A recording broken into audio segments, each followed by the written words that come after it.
Bismillahirrahmanirrahim. Assalamualaikum warahmatullahi wabarakatuh.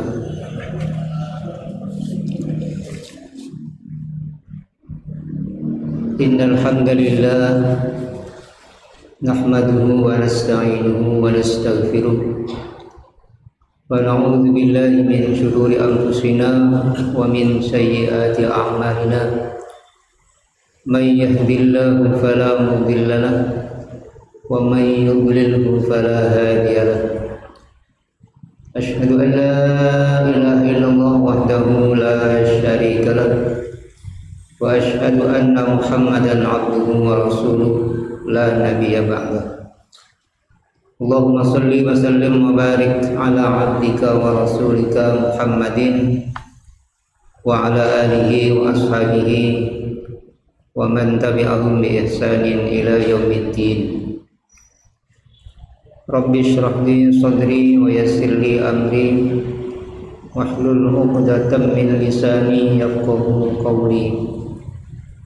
Subhanaka la ilma lana illa ma 'allamtana innaka antal alimul hakim. Amma ba'd. Hadirin jamaah Masjid Besar Kiai Jamaah Dahlan yang dirahmati Allah. Alhamdulillah, bersyukur kepada Allah, sore ini kita dipertemukan kembali dalam keadaan sehat walafiat.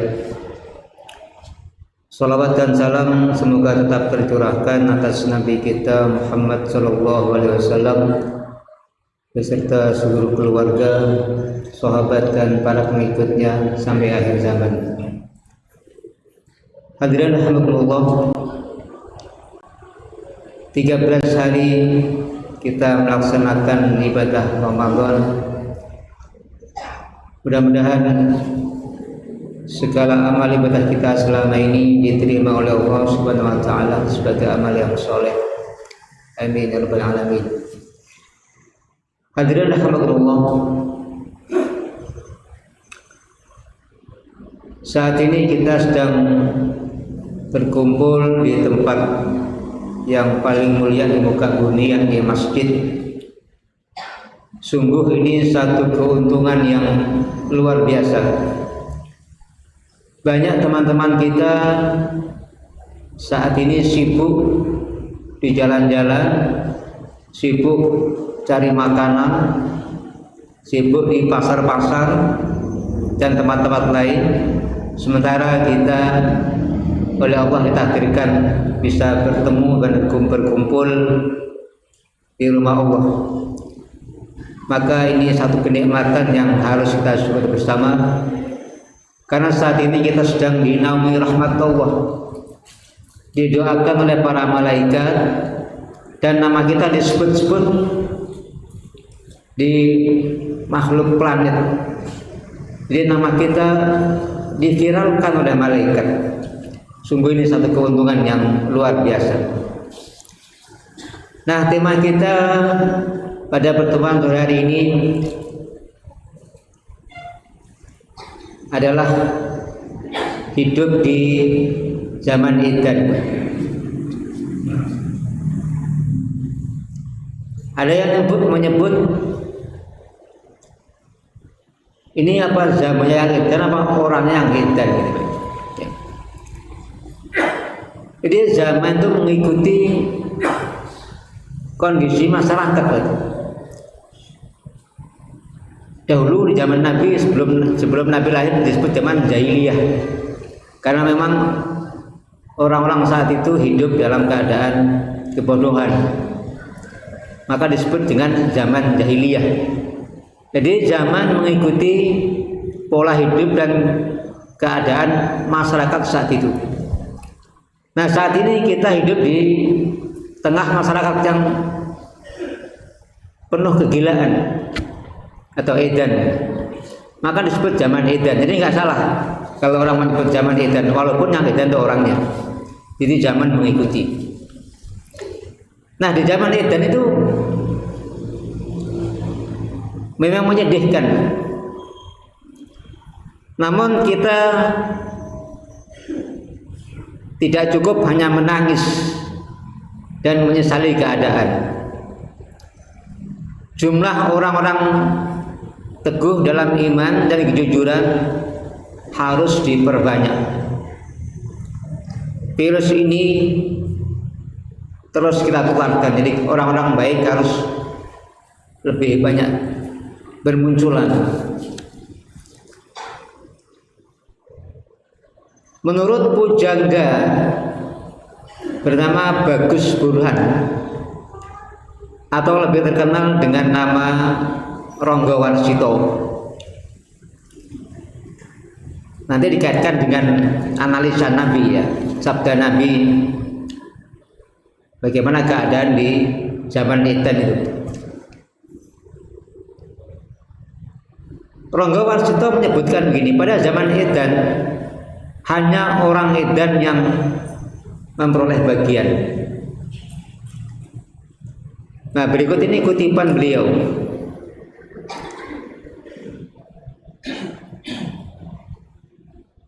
Amenangi zaman Edan iku kaya ing pambudi milu Edan ora tahan yen tan milu anglakoni boyo keduman melik. Nah, itu bahasa Jawa sendiri yang arti, tapi ada artinya, disebutkan artinya begini. Menyaksikan zaman gila atau zaman edan, serba susah dalam bertindak. Ikut gila tidak akan tahan. Tapi kalau tidak mengikuti gila, tidak mengikuti zaman edan itu, tidak akan mendapat bagian. Kelaparan pada akhirnya. Namun telah menjadi kehendak Allah, betapapun bahagianya orang yang lalai, akan lebih bahagia orang yang tetap dalam kejujuran.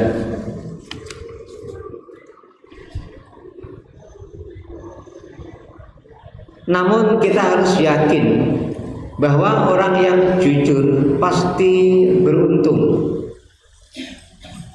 daripada orang yang curang, meskipun dalam jangka pendek tidak kelihatan. Rasulullah menyatakan, al-Islamu ghariban wa sayaudu ghariban kama bada'a tuba lil ghuraba. Dikata Nabi, nanti akan datang satu zaman di mana Islam itu dianggap sebagai hal yang aneh. Di orang baik-baik dianggap aneh. Orang datang ke masjid dianggap aneh. Orang baca Quran dianggap nyeleneh. Maka berbahagialah orang-orang yang satu dianggap aneh. Tuba lil ghuraba. Nah, maka beruntunglah orang-orang yang dianggap aneh tadi. Artinya tidak ikut arus. Pejabat yang tidak mau terima gratifikasi dianggap aneh. Anggota dewan yang menolak kunjungan kerja atau dibanding dianggap aneh. Kepala sekolah yang menolak diajak kerjasama melanggar kelulusan dianggap aneh. Bahkan dikucilkan oleh atasan. Handai tolan ke lingkungan. Tetapi orang-orang aneh pasti akan beruntung. Zaman Edang memang menyedihkan, namun kita tidak cukup hanya menangisi keadaan. Jumlah orang yang teguh dalam kejujuran harus diperbanyak. Virus ini terus kita tularkan. Caranya, jangan menuntut orang lain jujur, tetapi mulailah dari diri kita sendiri. Ibda binafsi, mulailah dari diri sendiri sebelum kita mengajak orang lain.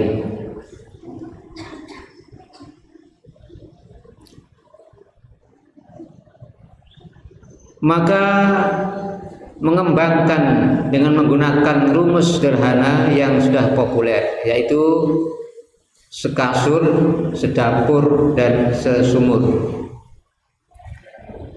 Sekasur artinya pasangan kita,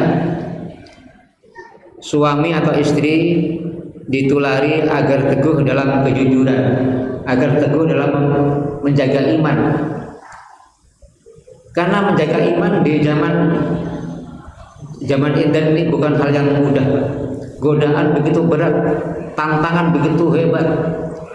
Kalau tidak kuat menjaga iman, maka kita akan terjerumus ke jurang yang hina. Kemudian dikembangkan dengan sedapur, artinya kepada anggota keluarga, setelah diri sendiri, suami istri, kemudian anggota keluarga, anak, dan seterusnya. Baru kemudian sesumur, artinya ditularkan kepada masyarakat umum. Nah, maka lewat momentum Ramadan ini saya menyampaikan pesan dari takmir. Dalam bulan Ramadan ini terus kita kembangkan program dakwah tentang zakat, infak, dan sedekah. Dalam Islam ada dua hal yang saling berkaitan, ada beberapa hal yang saling berkaitan antara aman wa amilus sholihat, beriman dan beramal soleh. Berbakti kepada Allah diikuti dengan berbakti kepada orang tua. Nah, begitu pula menegakkan sholat, ini pasti diiringi dengan perintah zakat, aqimus sholah wa atuz zakat. Maka lewat kesempatan sore hari ini kita mengajak kita semua kaum muslimin untuk menggalakkan dan menggelorakan semangat zakat, infak, dan sedekah, agar kita tidak tertular virus zaman internet tadi. Ada beberapa ayat yang perlu saya sampaikan dalam kesempatan ini.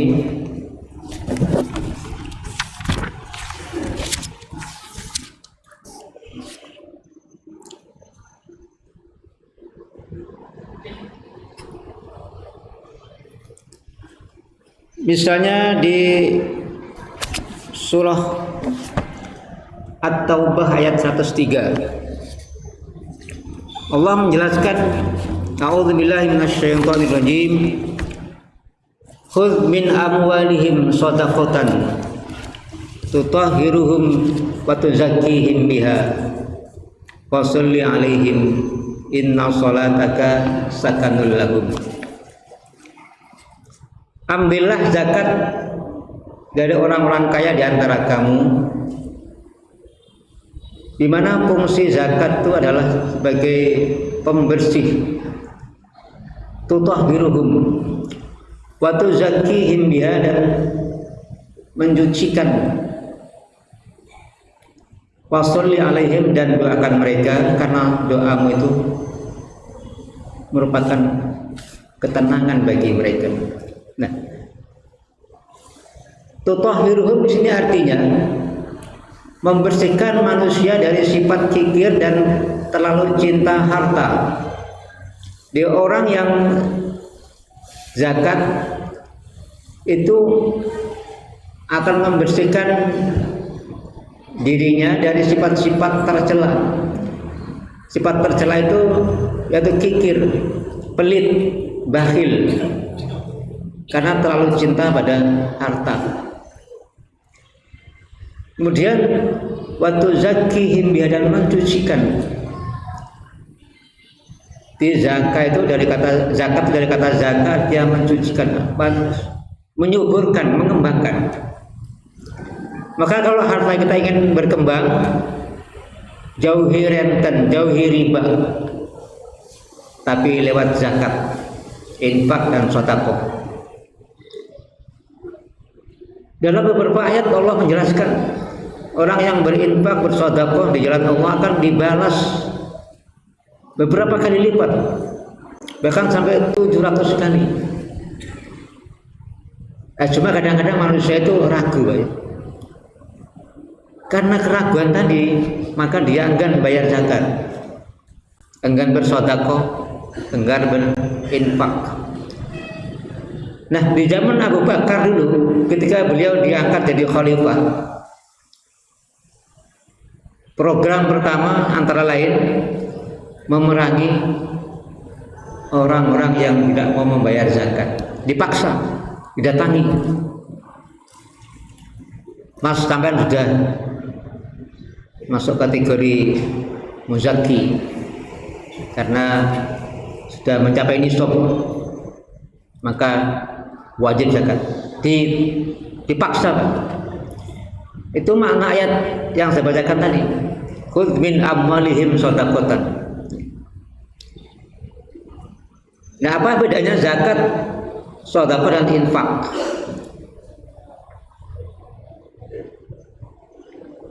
Zakat itu pemberian dengan kategori tertentu sesuai nisab dengan syarat-syarat tertentu, dan itu wajib bagi mereka yang sudah mencapai nisab.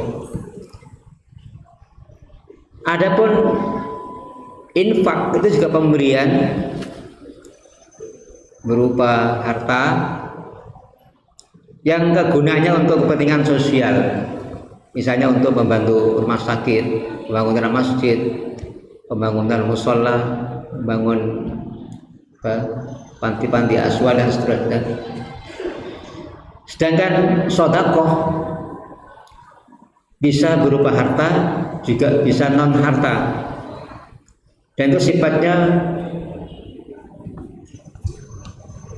secara pribadi, untuk kepentingan personal, kepada miskin,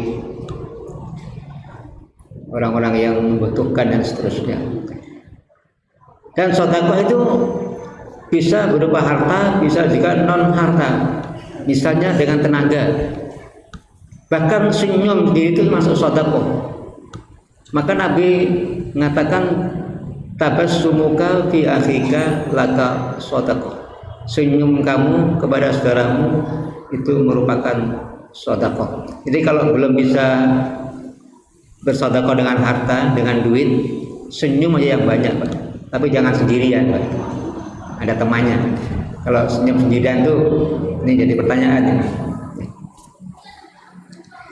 Nah, hadirin rahmatullah, inilah beberapa hal yang perlu kita perhatikan dalam bulan Ramadan ini.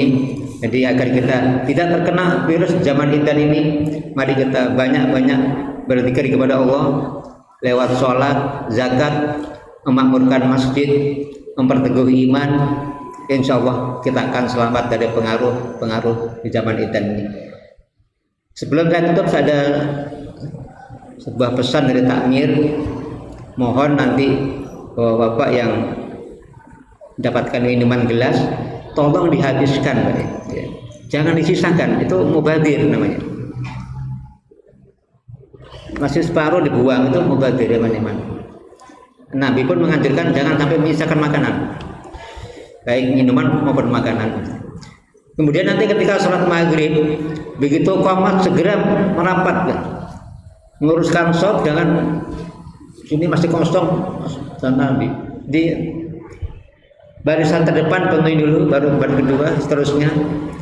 Yang datang belakangan mengambil posisi di belakang imam, lurus rapat.